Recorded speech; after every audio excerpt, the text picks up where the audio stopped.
परम आदरणीय संस्थाध्यक्ष महोदय, संरक्षिका महोदया, विद्वान शिक्षकगण और आशा देवी स्कूल परिसर को जगमग तारों की तरह रोशन करने वाले प्यारे विद्यार्थियों, आज मैं आप लोगों को सफलता को कृषि के साथ जोड़ के बताने का प्रयास करूंगी, क्योंकि आसपास जो है इन दिनों हम देखते हैं कि श्रावण का महीना है, हरियाली है, फसल है, खेती बाड़ी है, सब तरीके से कृषि का वातावरण बना हुआ है। तो अब उदाहरण भी इसी तरीके के देने लगी हूं।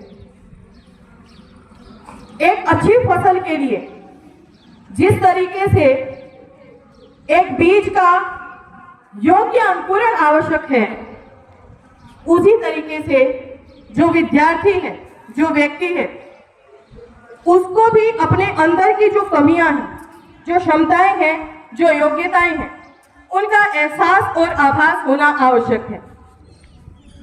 एक बीज अगर योग्य नहीं है तो वो सही तरीके से अंकुरित नहीं हो सकता। इसको हम इस बात से समझ सकते हैं कि हमारे रास्ते में खूब सारे कंकड़ हैं, लेकिन हमारा जूता एकदम साफ है तो हम उस रास्ते पे भली भांति चल सकते हैं। लेकिन यदि हमारे जूते में कंकड़ है और रास्ता एकदम साफ है तो उस रास्ते पे चलना बहुत मुश्किल है। एक व्यक्ति या एक विद्यार्थी कि जब अपनी योग्यता का पता लगता है तो उसके लिए एक उपजाऊ भूमि की आवश्यकता होती है। जिस तरीके से एक बीज को उपजाऊ भूमि चाहिए होती है, उसी तरीके से उस विद्यार्थी को भी एक उपजाऊ भूमि यानी एक अच्छी जगह की आवश्यकता होती है। और मुझे नहीं लगता कि Asha Devi group of institution से बड़ा उपजाऊ भूमि आपको कोई मिल सकती है या इसका कोई सानी होगा। उसके बाद में हमें आवश्यकता पड़ती है बीज को, आवश्यकता पड़ती है एक अच्छी खाद की, कीटनाशकों की। जिस तरीके से एक खाद एक बीज को वृद्धि करने में सहायक होती है, अब वो खाद और वो जो कीटनाशक है वो प्रेरणा और दुष्प्रेरणा दोनों का काम करती है। हमें प्रेरणा को अपने जीवन का आधार बनाना है, दुष्प्रेरणा को नहीं।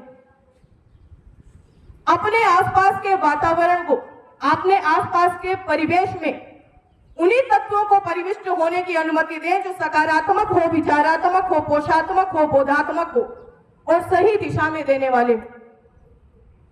अन्यथा हमारे मस्तिष्क में ईर्ष्या, घृणा, द्वेष के जो रासायनिक दुष्प्रभाव है वो उसी तरीके से होंगे जैसे सोने की थाली में पीतल की मेघ होती। इसलिए हर एक बच्चा, हर एक विद्यार्थी अपनी योग्यता को पहचाने, अपने ऊपर विश्वास रखे, आगे बढ़ने के लिए प्रेरित हो, दुष्प्रेरित करने वाले तत्वों से हमेशा दूर रहे।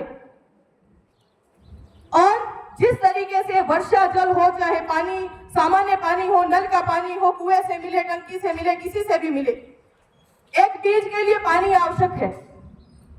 उसी तरीके से व्यक्ति में या विद्यार्थी में जो उसका नियमित अध्ययन है वो उसके लिए एक जल का कार्य करता है। बिना जल के अगर फसल सूख सकती है तो नियमित अध्ययन के बिना भी हमारा जो जीवन है वो उसी तरीके की सूखी फसल के समान होगा।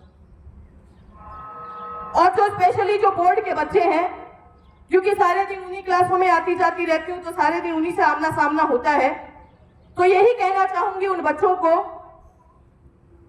कि अब जलेबी की तरह इसमें उलझ तो गए हैं तो क्यों ना चाशनी में डूबकर उस सफलता का मजा लिया जाए। और जो बच्चे ये सोचते हैं कि नहीं हो पाएगा, नहीं कर पाएंगे, हम उस आशा स्थल पर खड़े हैं जहां निराशा का कोई काम नहीं। इसलिए उन बच्चों के लिए अंत में 2 लाइनें कहना चाहूंगी। गिर को कर ले कन खड़ा, हिरण कशोगी खाए, आक चरे और बून भगे, घोड़ा सुआ हो जाए। हिम्मत करो, हुंकार भरो, अपना संबल खुद बनिए, अपनी ताकत खुद बनिए। कमियां निकालने के लिए दुनिया बैठी है, सफल बनिए, अपनी सफलता जाइए। अपने माता पिता, अपने गुरुजन, अपनी संस्था, अपने हर एक जो आपके आसपास आपसे जुड़ा हुआ है उसका नाम रोशन कीजिए। और अंत में यही कहूंगी, सफलता इतनी मेहनत इतनी शांति से कीजिए कि सफलता शोर मचा दे। उसके लिए हमें इधर उधर भटकने की आवश्यकता नहीं है। आशा देवी स्कूल परिसर में सिखाया जाने वाला एक एक शब्द, अनुशासन, धैर्य, शिक्षकों की विद्वता को अगर आपने अपने जीवन में उतार लिया तो मैं इस चीज की गारंटी लेती हूं कि आपको सफल होने से कोई नहीं रोक सकता।